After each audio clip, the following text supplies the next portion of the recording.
കേരള രാഷ്ട്രീയത്തിൽ വർഷങ്ങളായി ഒരു കാര്യമാണ് നമ്മൾ കണ്ടുകൊണ്ടിരിക്കുന്നത്. രണ്ട് മുന്നണികൾ മാറി മാറി അധികാരത്തിലെത്തുന്നു. പക്ഷേ കഴിഞ്ഞ കുറച്ച് വർഷങ്ങളായി ഈ രാഷ്ട്രീയ സമവാക്യത്തിൽ ഒരു മൂന്നാമത്തെ ശക്തി പതുക്കെ വളരുകയാണ്. അത് BJP ആണ്. ഒരു കാലത്ത് കേരളത്തിൽ BJPയെക്കുറിച്ച് സംസാരിക്കുമ്പോൾ ഒരു സീറ്റ് പോലും നേടാൻ കഴിയാത്ത പാർട്ടി എന്നായിരുന്നു പ്രധാന ചർച്ച. പക്ഷേ ഇന്ന് സ്ഥിതി അതല്ല. 2024 ലോക്സഭാ തെരഞ്ഞെടുപ്പിൽ BJP കേരളത്തിൽ ചരിത്രം കുറിച്ചു. തൃശൂരിൽ സുരേഷ് ഗോപി വിജയിച്ച് കേരളത്തിൽ BJPയുടെ ആദ്യ ലോക്സഭാ സീറ്റ് നേടി. അന്ന് NDAക്ക് കേരളത്തിൽ ഏകദേശം 19.24% വോട്ട് ലഭിച്ചിരുന്നു. അതിന് പിന്നാലെ 2026 നിയമസഭാ തെരഞ്ഞെടുപ്പിലും BJP പുതിയൊരു നേട്ടം സ്വന്തമാക്കി. 3 നിയമസഭാ സീറ്റുകൾ. ഇലക്ഷൻ കമ്മീഷൻ കണക്കുകൾ പ്രകാരം BJPയുടെ സംസ്ഥാനത്തെ വോട്ട് 11.42%. അപ്പോൾ ഒരു ചോദ്യം, BJP കേരളത്തിൽ ശരിക്കും ശക്തമാവുകയാണോ? വോട്ട് ശതമാനം കൂടുന്നതിന്റെ കാരണം എന്താണ്? കേരളത്തിൽ BJP ഒരിക്കലെങ്കിലും അധികാരത്തിലെത്താൻ കഴിയുമോ? കേരളത്തിൽ BJP വളരുന്നുണ്ടോ? ഉത്തരം അതെ. പക്ഷെ അതിന്റെ വേഗവും സ്വഭാവവും മനസ്സിലാക്കണം. 2021 നിയമസഭാ തിരഞ്ഞെടുപ്പിൽ NDAയുടെ വോട്ട് ഷെയർ ഏകദേശം 12.41% ആയിരുന്നു. 2024 ലോക്സഭാ തിരഞ്ഞെടുപ്പിൽ NDAയുടെ വോട്ട് ശതമാനം 19.24. എന്നാൽ 2026 നിയമസഭാ തിരഞ്ഞെടുപ്പിൽ BJPക്ക് ലഭിച്ച വോട്ട് ഷെയർ 11.42. അതുകൊണ്ട് ലോക്സഭാ വോട്ടും നിയമസഭാ വോട്ടും നേരിട്ട് താരതമ്യം ചെയ്ത് BJPയുടെ വോട്ട് കുറഞ്ഞു അല്ലെങ്കിൽ BJPയുടെ വോട്ട് കുതിക്കുന്നു എന്ന് മാത്രം പറയുന്നത് ശരിയല്ല. കാരണം ലോക്സഭയും നിയമസഭയും ഒരേ രീതിയിലുള്ള തിരഞ്ഞെടുപ്പുകളല്ല. സ്ഥാനാർത്ഥി, പ്രാദേശിക പ്രശ്നങ്ങൾ, ദേശീയ രാഷ്ട്രീയം, സംസ്ഥാന ഭരണത്തോടുള്ള ജനങ്ങളുടെ സമീപനം എല്ലാം ഫലത്തെ സ്വാധീനിക്കും. എന്നിരുന്നാലും ഒരു കാര്യം വ്യക്തമാണ്, BJP ഇനി കേരള രാഷ്ട്രീയത്തിലെ ഒരു അവഗണിക്കാനാവാത്ത ശക്തിയാണ്. എന്തുകൊണ്ടാണ് BJPക്ക് കേരളത്തിൽ വോട്ട് കൂടുന്നത്? ഇതിനൊരൊറ്റ കാരണമല്ല, പല കാരണങ്ങളുണ്ട്. ഒന്നാമത്തെ കാരണം ദേശീയ തലത്തിലെ BJPയുടെ ശക്തി. നരേന്ദ്രമോദിയുടെ നേതൃത്വത്തിലുള്ള കേന്ദ്ര സർക്കാർ കേരളത്തിലും BJPക്ക് ഒരു സ്ഥിരമായ രാഷ്ട്രീയ ബ്രാൻഡ് സൃഷ്ടിച്ചിട്ടുണ്ട്.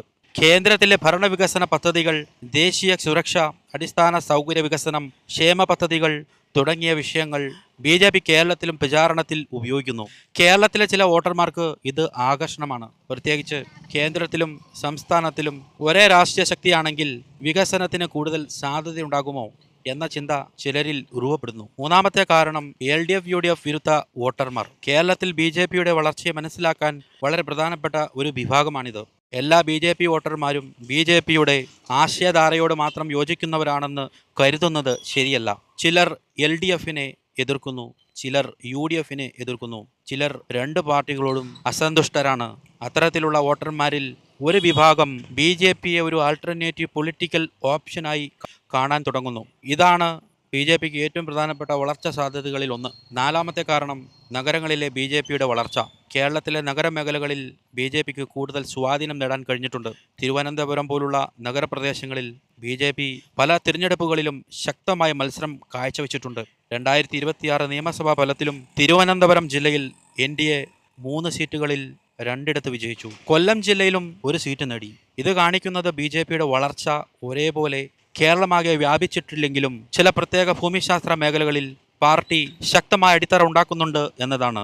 അഞ്ചാമത്തെ കാരണം സ്ഥാനാർത്ഥികളുടെ വ്യക്തിപരമായ സ്വാധീനം. കേരളത്തിൽ സ്ഥാനാർത്ഥികളുടെ വ്യക്തിപരമായ ജനപ്രീതി പലപ്പോഴും പാർട്ടിയുടെ വോട്ടിനേക്കാൾ വലിയ സ്വാധീനം ചെലുത്താറുണ്ട്. ഇതിന് ഏറ്റവും വലിയ ഉദാഹരണമാണ് സുരേഷ് ഗോപി. 2024 തൃശ്ശൂരിൽ അദ്ദേഹം വിജയിച്ചത് BJPക്ക് വലിയ രാഷ്ട്രീയ നേട്ടമായി. തൃശ്ശൂരിലെ വിജയത്തോടെ കേരളത്തിൽ BJP ആദ്യമായി ലോക്സഭാ സീറ്റ് നേടി. ഇത് BJPക്ക് ഒരു മനഃശാസ്ത്രപരമായ മാറ്റം ഉണ്ടാക്കി. ഒരു കാലത്ത് കേരളത്തിൽ BJPക്ക് ജയിക്കാൻ കഴിയില്ല എന്ന ധാരണയുണ്ടായിരുന്നു. തൃശൂർ ഫലം ആ ധാരണയ്ക്ക് വലിയ തിരിച്ചടിയായി. വോട്ടിംഗ് ശതമാനമുണ്ടെങ്കിലും BJPയുടെ ഏറ്റവും വലിയ വെല്ലുവിളി സീറ്റുകൾ ലഭിക്കുന്നില്ല എന്നതാണ്.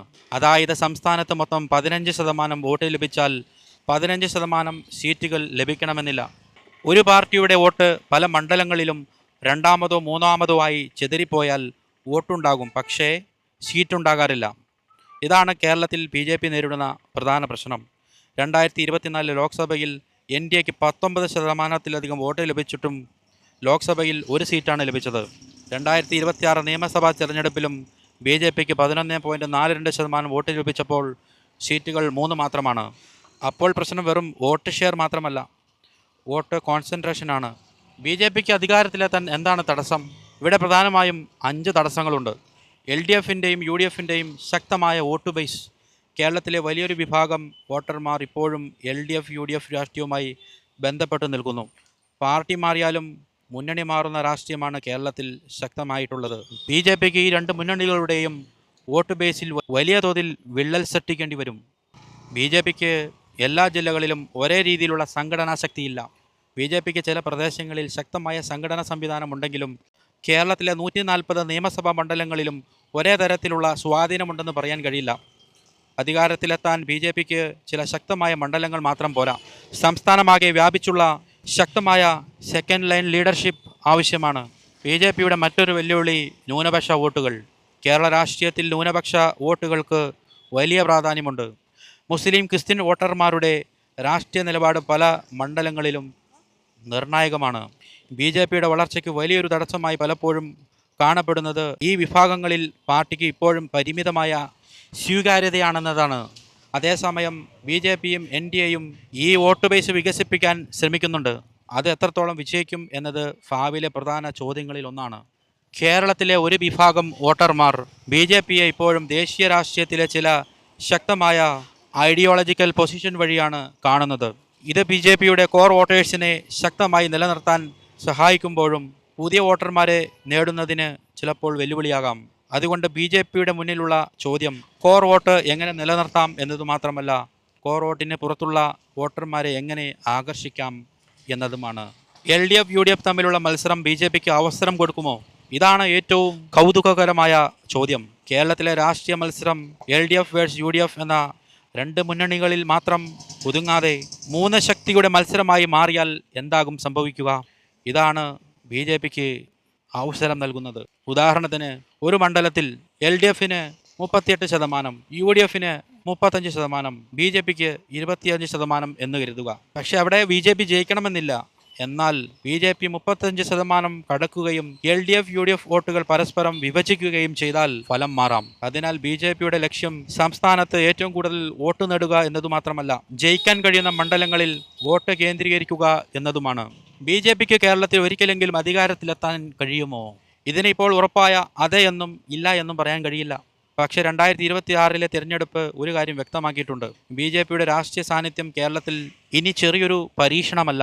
2026 BJP 3 നിയമസഭാ സീറ്റുകൾ നേടി. അത് ചരിത്രത്തിലെ ഏറ്റവും മികച്ച നിയമസഭാ പ്രകടനമായി ഇത് മാറി.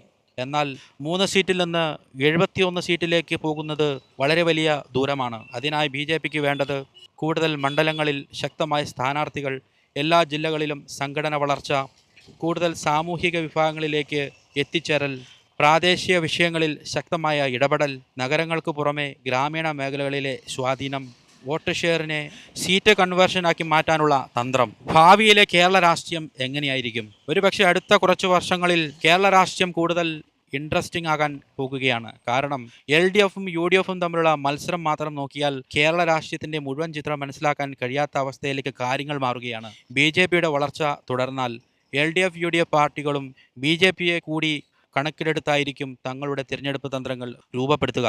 അതോടെ കേരളത്തിലെ പല മണ്ഡലങ്ങളിലും ട്രയാങ്കുലർ കണ്ടസ്റ്റ് വർദ്ധിക്കാം. അവിടെ ചെറിയൊരു വോട്ട് മാറ്റം പോലും വലിയ സീറ്റ് മാറ്റത്തിന് കാരണമാകാം. അവസാനമായി BJP കേരളത്തിൽ ശക്തമാകുമോ? ഉത്തരം, ശക്തമാകാനുള്ള സാധ്യത വ്യക്തമായി കാണുന്നുണ്ട്. പക്ഷേ അത് അധികാരത്തിലേക്ക് എത്താനുള്ള ശക്തിയായി മാറിയിട്ടുണ്ടോ? ഇപ്പോൾ അതിന് ഉത്തരം ഇനിയും ഇല്ല എന്നതാണ്. 2024 തൃശ്ശൂർ വിജയം ഒരു വലിയ ബ്രേക്ക് ത്രൂ ആയിരുന്നു. 2026 നിയമസഭയിലെ 3 സീറ്റുകളും അടുത്തൊരു പുതിയ അധ്യായം എഴുതി. പക്ഷേ കേരളം ഭരിക്കാൻ ഒരു ജില്ലയിൽ ശക്തമായാൽ പോരാ, ചില മണ്ഡലങ്ങളിൽ ജയിച്ചാൽ പോരാ. 140 മണ്ഡലങ്ങളിലും രാഷ്ട്രീയമായി മത്സരിക്കാൻ കഴിയുന്ന തരത്തിലുള്ള ഒരു സ്റ്റേറ്റ് വൈഡ് സ്ട്രക്ചർ ആവശ്യമാണ്. അതുകൊണ്ട് തന്നെ കേരളത്തിലെ BJPയുടെ അടുത്ത ഘട്ടം വളരെ നിർണായകമാണ്. വോട്ട് ശതമാനം എത്രയാകും? എത്ര സീറ്റിലേക്ക് അത് മാറും? പുതിയ സാമൂഹിക വിഭാഗത്തിലേക്ക് BJPക്ക് എത്താൻ കഴിയുമോ? LDF-UDFിൻ്റെ പരമ്പരാഗത വോട്ട് ബേസ് തകർക്കാൻ കഴിയുമോ? ഈ ചോദ്യങ്ങളുടെ ഉത്തരമാണ് കേരളത്തിൻ്റെ BJPയുടെ ഭാവി തീരുമാനിക്കുക. ഒരുപക്ഷെ ഇന്നത്തെ മൂന്നാം ശക്തി നാളത്തെ പ്രധാന രാഷ്ട്രീയ ശക്തിയാകുമോ? അത് തീരുമാനിക്കുന്നത് BJP മാത്രമല്ല, കേരളത്തിലെ വോട്ടർമാരാണ്. അടുത്ത തിരഞ്ഞെടുപ്പിൽ കേരളത്തിൻ്റെ രാഷ്ട്രീയ ഭൂപടം എങ്ങനെയായിരിക്കും മാറുന്നതെന്ന് കാത്തിരുന്നു കാണാം.